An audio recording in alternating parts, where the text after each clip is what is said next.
YS Jaganmohan Reddy గారి ప్రభుత్వ హయాంలో పేద మధ్యతరగతి ప్రజలు ఎవరైనా అనారోగ్యం బారిన పడితే సూపర్ స్పెషాలిటీ ఆసుపత్రిలో చేరి పూర్తిగా నయమయ్యేంత వరకు కూడా ఆరోగ్యశ్రీ ద్వారా సేవలను పొందేవారు.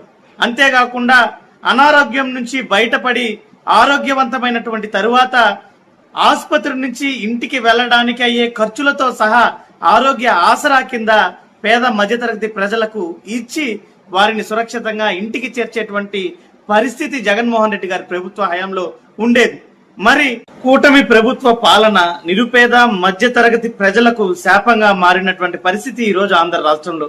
ఎవరైనా దురదృష్టవశాత్తు అనారోగ్య బారిన పడితే తమకు ప్రభుత్వం నుంచి ఆరోగ్యశ్రీ ఉందన్న భరోసాతో వెళ్లి వైద్యం చేసుకునేటువంటి పరిస్థితి ఈ రోజు ఆంధ్ర రాష్ట్రంలో లేనేలేదు. ప్రతి ఒక్క సూపర్ స్పెషాలిటీ ఆసుపత్రి ముందు ఆరోగ్యశ్రీ సేవలు అందుబాటులో లేవు అని ఫ్లెక్సీలు ఏర్పాటు చేశారు.